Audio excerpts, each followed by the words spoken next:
Imagine knowing exactly what your students are learning and exactly which steps you need to take next. Join us in Down with the Reading Quiz to craft meaningful and productive formative assessments that move away from gotcha moments of basic recall and toward assessing what your students actually can do. In this 30-minute free masterclass, we'll share 3 powerful assessment keys that work for any novel at any time of the year. Head to shop.bravenewteaching.com/masterclass to sign up, and we'll also send you a free workbook to keep track of all your notes. Once again, that's shop.bravenewteaching.com/masterclass to nail formative assessments forever. Well, hello and welcome back to Brave New Teaching, and welcome to the first of a new format of episode. We are excited about this, aren't we, Amanda? Yes, Marie, we so are. I had a little brainchild. You did. I wonder, for listeners out there, let us know if you have been able to develop a drinking game around the number of times I say excited and the number of times Amanda says brainchild across episodes. I would play that game. I think we would be asleep because pretty sure it would knock us out. It was a drinking game. Pretty sure we'd be done. Pretty sure we'd be donezo. Yeah. I wonder how many brain children I have running around the world now. I mean, oh God, there's something real creepy about the way you're saying that. Have you ever had your students tell you back quotes you've said, that like things that you say all the time? Oh no, I need to live very blissfully in the ignorance of that. So I mean, being back in the theater program at my school has reintroduced me to a very special bond with students. And that is when you do something like a theater program, right? And you're spending like ridiculous amounts of time in the evening at rehearsal and like on the weekends during shows and building sets and blah, blah, blah. And my students have created like a quotes book. No. Of both things that they say off the cuff, but they have included things that I say. And I had to sit down one day and like, okay, guys, we need to have a real, like, legit conversation where if there's something where context, like if there's something where it is clear that context is needed because I'm a grown-up, I'm going to need you to not write it down or to include the context. I mean, they've been very responsible about it, but sometimes they will, like, I'll say something off the cuff and I'll look over and one of my students is sitting there in his notes app going, this is going to be so good in the quote book. Recording it. Uh-huh. And I was just like, yeah, okay, that's legit. Yep. I can't see any fault in that. That was a weird thing I just said. Yes. I can barely handle my children starting to sound like me. I mean, that terrifies me. It's just so unnerving when Hugo will say, Mom, that's just horrifying. And I'm like, do I really say the word horrifying so much? Indeed you do. Yes. That you are now saying it back to me. Like that's my own kid. I can't. Yes. This is your actual child, not your brainchild. This is your womb child. Yes. And if students, I know, well, when you teach, you definitely have. Well, because you freaking could repeat yourself. I mean, as part of your job, you repeat yourself during the day. But then there are certain things that we say over and over and over again. And certain things that are just like us-isms. Yes. So that's it. That's horrifying, brainchild, excited. So excited. Oh my gosh, we're so excited, you guys. We're so excited. We spent 3.5 minutes not talking about the episode that's coming up. That we're so excited about? That one? Welcome to Brave New Teaching, everyone, where the tangents are real. And we're excited about brain children. So today we are talking about planning. But honestly, it's our best tips for planning. We are talking about planning quite a bit right now because the beginning of a school year and the beginning of a calendar year are the times when in teachers' lives, planning comes into play more than ever before. I mean, in everybody's life, the beginning of the calendar year, everything's about living your best life and all of that crap. But what we're talking about is getting things under control and all planned out for the upcoming second half of the school year. Or, you know, in August or July, you're looking forward to the first half of the school year. We like to chunk things up like that. And so we thought it might be a good idea to bring together some of our best tidbits from episodes in the past where we have talked about planning. And we wanted to make sure that you don't have to go back and listen to the whole entire thing. We could just give you a whole list of them. However, pulling our best tidbits from each of those episodes seemed like the best way to go. And if you want to listen to the full thing, we'll have them all linked in the show notes. And they're, speaking of context, right? We tried to pull ones that make sense on their own, but when you see in the show notes the episodes that they came from, that might help you to decide, okay, I do want to learn more about Shakespeare, or I do want to dig deeper into formative assessments, or whatever it might be. That's all in the show notes, as well as an invitation. We are taking the planning obsession to a whole new level this year, and hopefully we can do this at the start of each semester. I'd love to do these challenges over and over again, but we would like to invite you to a 5-day backwards planning challenge with Marie and I. It's more of an event than a challenge, but like challenge is kind of the word. Well, challenge is like it kind of like gets that competitive nature in you going, right? But it also, I mean, if we're being totally transparent, it helps us become more visible on the internet, and therefore more teachers are able to find us and kind of join this event. But basically, backwards plan with BNT, backwards plan the rest of your school year with us in this little 5-day event challenge. We're going to go right along with you. It's totally free. Follow along with us. We will be having, should we tell the people what they've won? They have won. Yes, they have won. We're going to have extra mini episodes of the podcast for each of the 5 days leading you through. And we're going to have like demo videos of each of the 5 parts of this backwards plan challenge that will be floating around on social media, but we'll keep it all housed in one place. So if you sign up for the challenge, you'll have access to like all the information and all of the tutorials and all the demos all in one place. It's going to be, I'm just really excited to share these tips, because backwards planning, excuse me, spoiler alert, we'll talk about batch planning eventually, but backwards planning is one of the most relieving, like emotionally relieving things you can do for yourself. That also is a very good thing to do for students. So like it hits hard in a lot of places. And we think, planning is, I don't know, not everyone's a planner. I'm a planner. I'm really good at planning for school. I'm really bad at planning for other things. But when things are planned, when you go through this challenge and you look at your planner at the end of the 5 days, you're just going to go like this. Yes. It's just going to feel good. Well, and before we keep like talking, which I promise will be done soon, we'll get on to the actual tips of this episode, but we wanted to make sure that you know how to join us. bravenewteaching.com/backwards, or just head to the show notes. And again, free. Join along with us. The reason that we didn't want to just do more episodes on planning and do all of this, and we wanted this to be like a in real time situation, is because planning, especially when it comes to curriculum, is so much better when you have a friend or two or 1,000 to do it with, because it helps. Like we're not even going to say like stay accountable like we're some sort of a weird fitness group, because we're not a fitness group. We are, however, wanting to help you encourage yourself to keep going and to get things done. Because like Amanda said, at the end of 5 days, you're going to have the rest of your term planned out. And if it's already planned in your head, you're going to have it more thoroughly planned and like hammered out. And we're spending like 5 minutes a day, 25 minutes planning the rest of the year. And if you haven't already taken the leap, we highly recommend that this is the time that you say yes to happy hour, because happy hour is getting like a whole nother layer of goodies to go alongside this challenge. And this is the time to, like Marie said, like lean into the community that we have already prepared for you. And it's actually getting a little bit of a makeover and a lot of updates and really cool new features. And we would love to have you over there and really make the most out of this challenge with the tools we're providing in that community over there. So this, like I said, is happening in real time.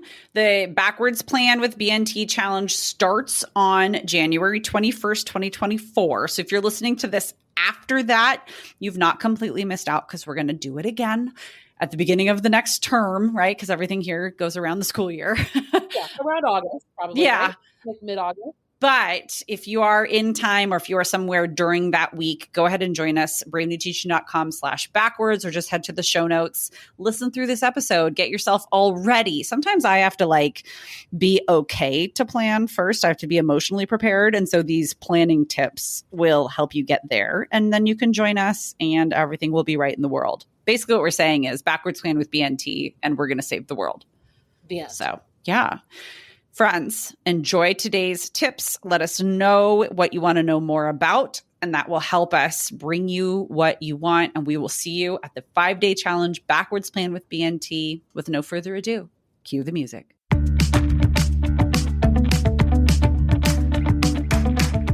You're listening to Brave New Teaching, and we are so much more than a podcast. We give teachers the inspiration, support, and tools to challenge the status quo. I'm Amanda, and I'm a former English teacher from Illinois. And I'm Marie, and I'm a teacher from Southern California. Join us at bravenewteaching.com to find out more about our courses, festivals, and get every episode's show notes. We're so glad you're here. Enjoy the show.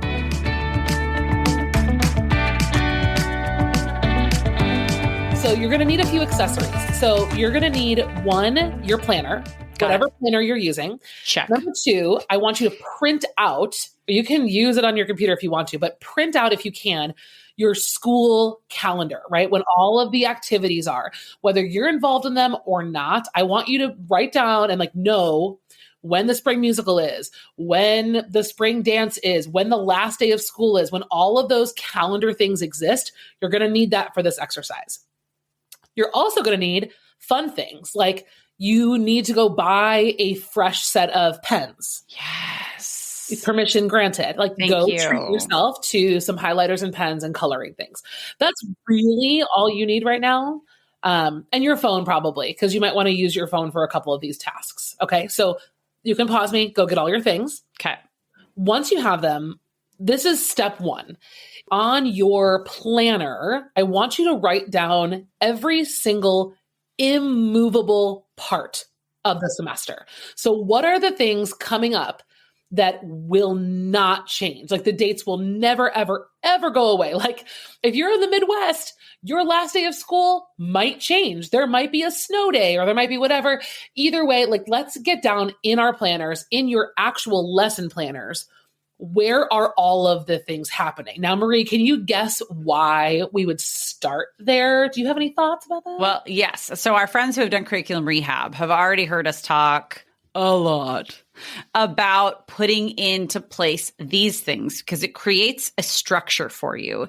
And if you're at a point where like you've got a lot of flexibility in your curriculum planning and your curricular design, these structural points like Memorial Day, like spring break, like I have a ski week in February. Those can create starting and ending points for units. They can help you shape existing units and fit them into smaller or larger timeframes. They will just frame a lot of things and like rather than feeling like you have to catch up to yourself or slow yourself down, you just put on the parameters from the get-go. It also like psychologically makes you go, oh, it's okay. I can go back in January because I'm going to be off for a 3-day weekend like it psychologically gets you ready to build up your stamina to get going in the winter.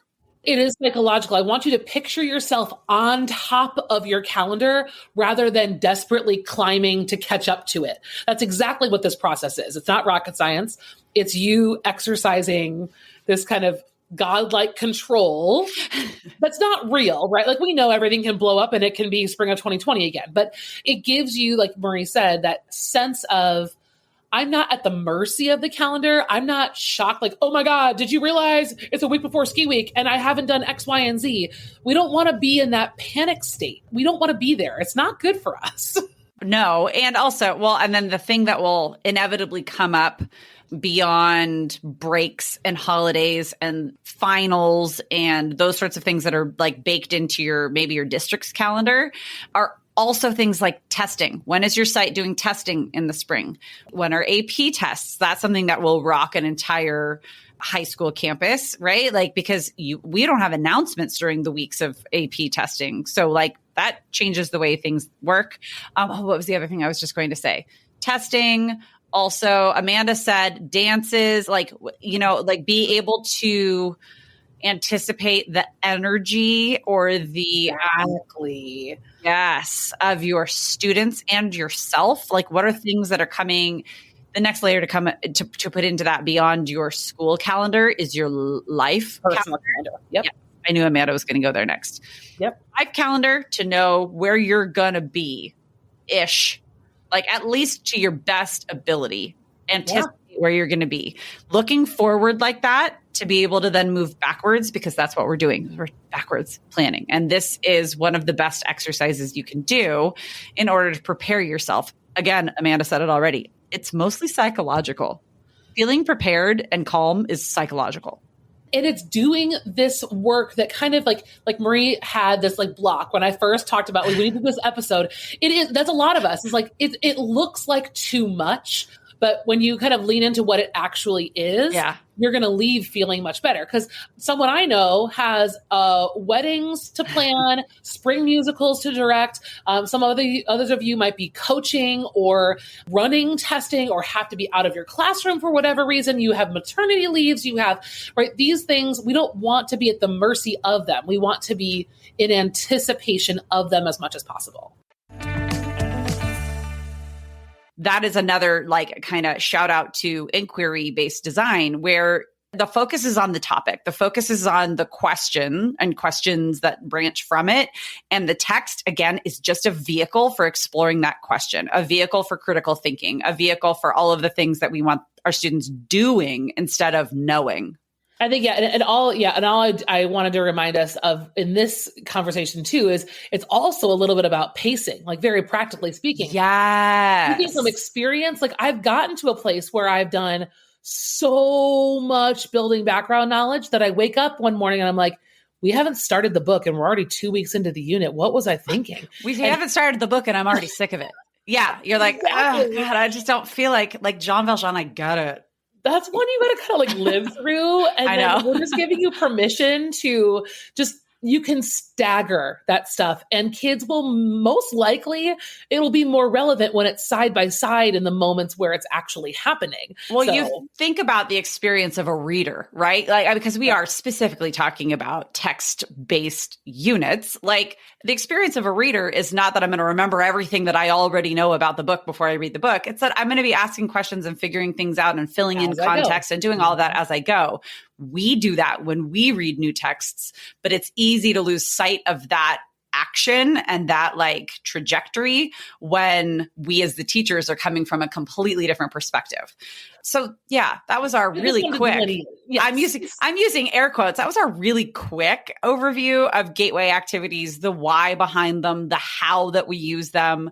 And we've got a lot of different types of gateway activities. They can be full-blown classroom transformations, like a whole thing, which both of us get really nerdy about and like love.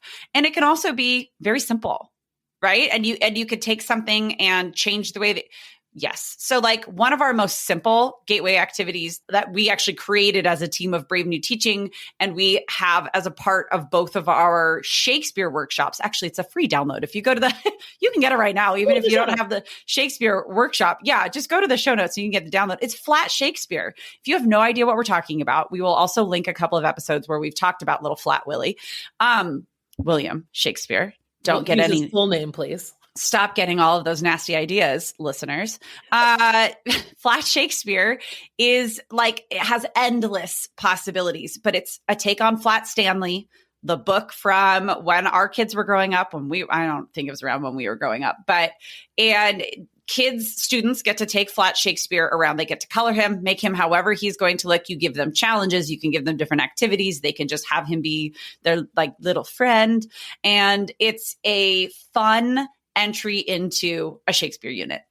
It's easy. Like one of the things I've used with an essential question with Shakespeare is I've kind of come up with scenarios of, would you do like this or that based on the scenario? And the kids have to hold up their Shakespeare when to identify with the scenario. So he becomes like on a popsicle stick, like, how they're raising their hand. So like he's the manipulative. Your activity can be 1,000 things, like Marie said. And if you download him, we'll also email you so many ideas. A list of ideas. He's a community builder. I mean, really, William Shakespeare is one for the people. Okay.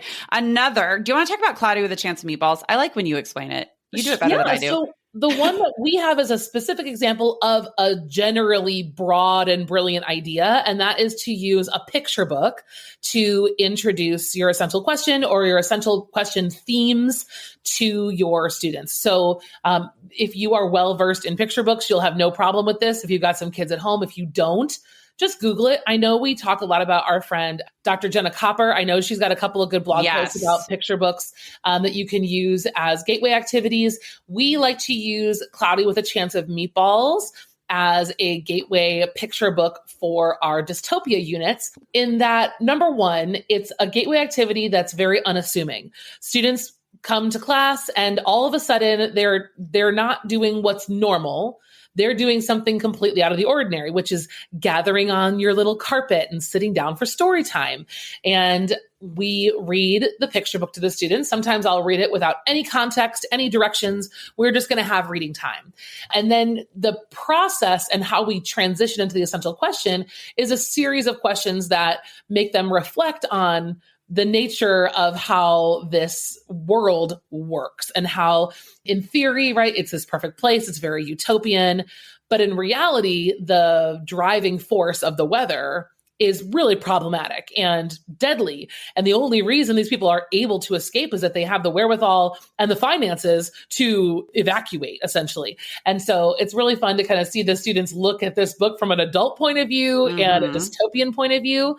And it's just a great, like I said, they're unassuming at the beginning. And by the end, they're like, oh, there was... Would you look at that? There was something there. And it's memorable. That's another key part of that gateway activity, is having something memorable, whether it's, silly and dumb or really, meaningful and profound. And that's, I think, what's so frustrating about classroom management is that you've done all this work through the honeymoon period of getting your systems in place. The kids act out, you solve it, you crack the case. But then, like you said, there are still seasons where it keeps coming back. And the hardest is the end of the year again, because you've done all this work. You love these kids. You feel like you've got this awesome relationship. And then they're acting like total goofballs. That is the PG version of the word that I really want to use. And you're like, guys, like, what gives? We had this great, respectful relationship and they're bonkers. Well, and a couple episodes while you were gone, one of the solo ones that I did was in response to a bunch of different questions. And one of the questions that I got was, how do you not take it personally when kids act up? I mean, and what I said was, if I took it personally every time a child acted up, including my own, who I birthed into this world, I would not get a lot done. Like I would be very upset all the time and I would also be totally misinterpreting situations. It's not about me. It's not about us as teachers. Is it an affront to us when students outright act out and it's at us or in front of us or in our class? Yeah, absolutely. I mean, that's annoying and we have to deal with it. But 99.9% of the time, it's not about us at all. And there are ways to curb most of it. There's always the special cases. So like, as you're listening today, friends, know that we are very well aware of the special cases, and the special cases are few and far between. Maybe they're like more now, especially like in post-quarantine world. But like, I'm holding out hope that behavior will go back to the normal seasons of behavior in the next few years as we like come out of kids learning from home and get back to more of the way it used to be. There are ways to deal with very like proactive behavior or like actions that we can take. That's what we're going to talk about today. Do you want to kick us off? Because I'm rambling. No, I mean, I don't think you're rambling. I think you're really just setting the stage for what we want to go over today. And that is the big picture.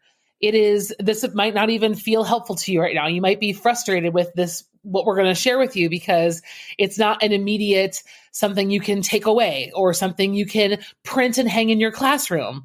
Right. Not in that way. It's immediate in that it can help you tomorrow. It can help you next week, because we're talking about putting firm plans in place. Yes. Yeah. And that is something that is, it's so it feels like you're moving away from classroom management when you move into lesson planning. But after you've been around the block a few times and you recognize that a big picture plan with lesson plans organized to meet specific goals, that is the classroom management secret.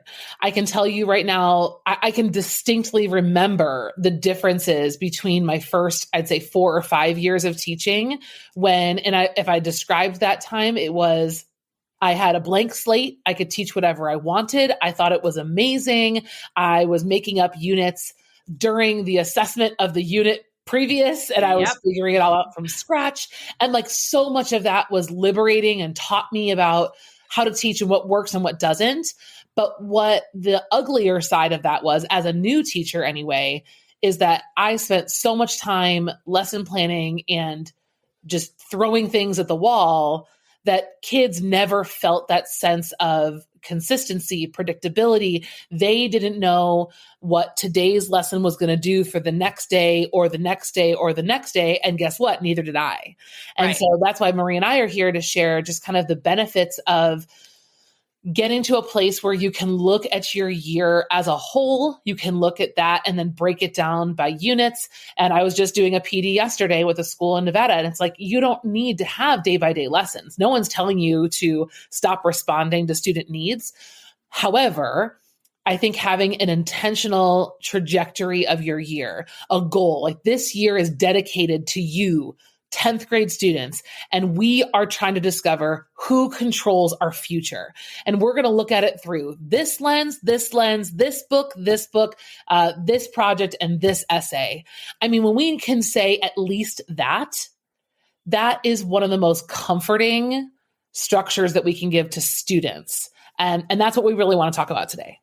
Yeah. So, and Amanda already said it. Our big classroom management key is a solid curriculum. It is knowing where you're going with students. It's knowing how you're going to get there. And it's knowing, like really understanding your foundation has been created where you as the teacher, as the instructor, will be able to respond to student needs along the way and still get to the goal in mind or get to some semblance of that goal in mind. And what we want to talk about, I mean, yes, we can start getting into more of the nitty gritty and the philosophy of like curriculum design. That is what we cover in our course, Curriculum Rehab. Many of you have gone through Curriculum Rehab and you're probably nodding along like, yep, that's pillars. Knowing the end game so that we can truly backwards plan is the absolute best way to do pretty much anything, but like, especially as a classroom teacher. But having what really we want to talk about today is more of how that curriculum smooths out issues before they even arise. And then when they do arise, those that do end up bubbling to the surface, like I'm having right now, like I'm not saying that it's going to eradicate classroom behavior issues, but I can share ways that my solid curriculum is helping me navigate those issues. Well, when you think about our content area, I mean, this is, the nerd in me talking is there's always a connection. Oh, always. Whatever you're reading, there is some kind of relationship drama that would link in and connect in. And I'll share my like one of my go-tos. I have many different things I've done on Valentine's Day, but one of my go-tos is teaching kids how to write haiku. And then either to kind of depending on if we're in creative writing, I would just kind of stick with their own personal haikus of their own lives. But if we're in a novel, I would have the students writing haikus between characters about their relationship. So last year, for example, we were in Gatsby this time of year. And so I had the kids make a list of pairings. So like, what would the haiku from Myrtle to Gatsby look like, right? After, what happens, one of my students suggested Gatsby's pool writing a haiku to him. That's like, deep. Like even symbolic things. So Tom's haiku to Daisy, from whatever those might be. So like, that's kind of a fun way to do it. And then I would have the kids, this is where the engagement part comes in, is that I set up a haiku deathmatch bracket system. So I have my kids competing against one another, slam poetry style, but all they're reading is their haiku. So they're 575. One student goes, the other student goes. It's a applause-o-meter or a vote from another teacher you bring in the room or whatever you want it to be. And the kids move on through the brackets for the winner. So like this is fun to do with characters. It's really fun to do if you divide your room between the kids who are like self-professed, like, I believe in true love. And then you have the other half of kids who are like, everyone sucks and all my love is unrequited and love is a dark, scary, horrible place. And so I like to divide my room that way, the lovers and the haters, and then they write their respective haikus and they battle against each other. That's so fun. Little known secret, the haters always win. Those darker, more angry poems are always better. They're way more powerful. Sometimes it's just recognizing friendship and that sort of a thing. And I like to look at it as just a recognition of love. And that love can mean many different things. And one of my favorite things that I have done with students has been like a love letter or a love poem to someone or something. Sometimes it's from the perspective of a character to another character or a character to an item. I've had kids write those of you who teach in California are going to completely understand this, Southern California especially. I've had so many students write an ode to a California burrito, and they sometimes we'll write love sonnets, like if we're in a Shakespeare area, that sort of a thing. But let me tell you, the love letters and the love sonnets that have been written to and about a Cali bee are they're really moving. I have to tell you. My solution that I like to call close reading side by side. So like the reason we're giving you two solutions is my solution might not work depending on right where you're at and what you need. But the idea here is to picture in your whatever you've assigned for reading, two scenes that would either complement or contrast each other in an interesting way. So first and foremost, you've got to have the right scenes. So my example I'll give you is in A Thousand Splendid Suns. There is a chapter where the beginning opens and the main character is really excited. She's going to go meet her dad for the first time. There's all this hope and anticipation. I'm not going to give you too many spoilers, but let's just say at the end, things are not so great. Like, really bad. Like we actually have like trigger warnings for suicide by the end of this chapter. So things take a turn, all right, in this story. So typically, we would be wanting to like focus on the events of the middle. This idea, actually, what I did for close reading was we put the scene from the very beginning of the chapter on the left, the scene from the very end of the chapter on the right.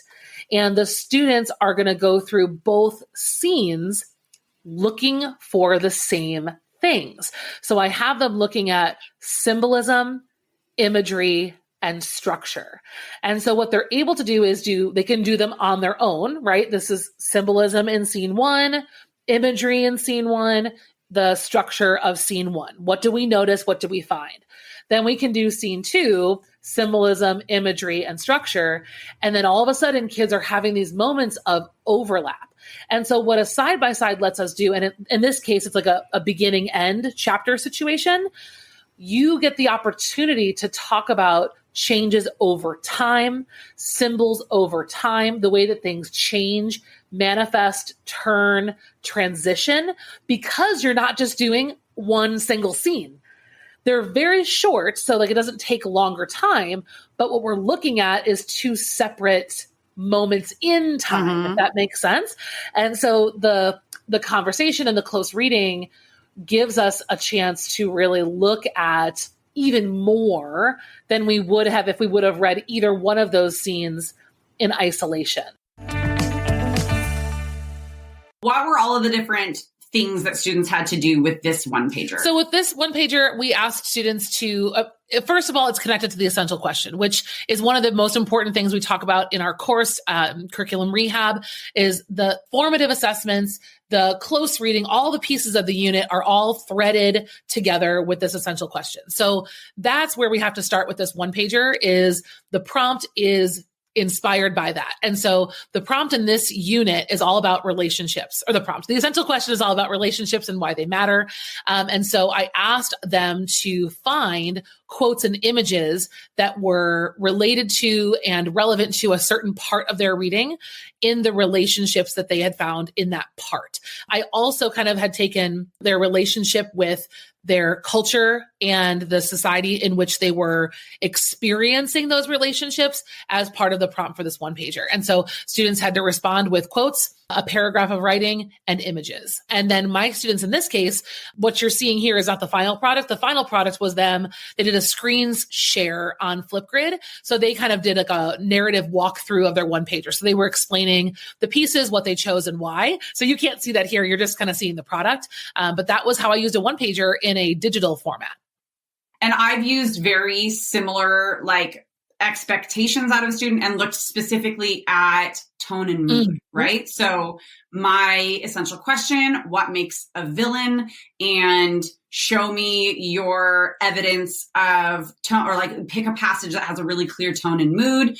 Give me some visuals to represent the tone, visuals to represent the mood, and a passage. And then annotate and explain to me how and why you have identified this tone and mood within this passage. Something that pertains to the villain. It can be that simple and quick, or it can be a little bit more developed. And then here we have a rubric of how you could go about grading. And it's just very simple. The criteria are legitimately just a couple of skills. Well, 2 reading skills and a writing skill, as you can see here with one of Amanda's Raisin in the Sun one pagers. And then it's just check mark. Where did you get on these? One of the keys when it comes to grading formative assessments with rubrics, and that's why we said repeat, repeat, repeat using these rubrics, is that the repetition trains students and it trains their expectations on exactly how to understand what's expected of them.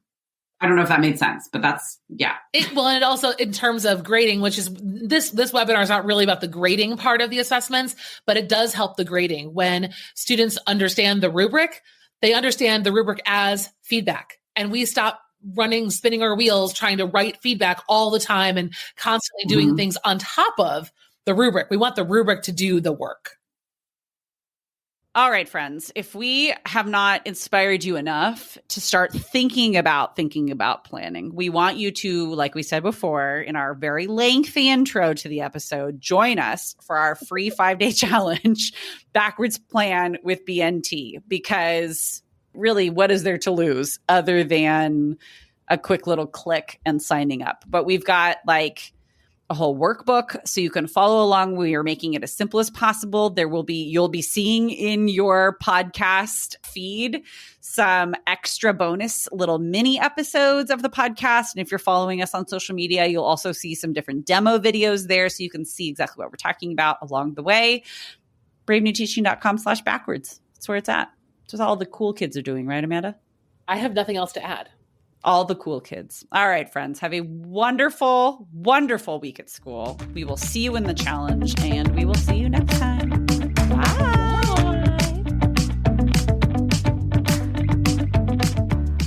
Thanks again for listening to Brave New Teaching. We'd love to keep the conversation going over on Instagram. And while you're there, check out the links in our bio for the most up-to-date events going on in the Brave New Teaching community. Thanks for being here and have a great week at school.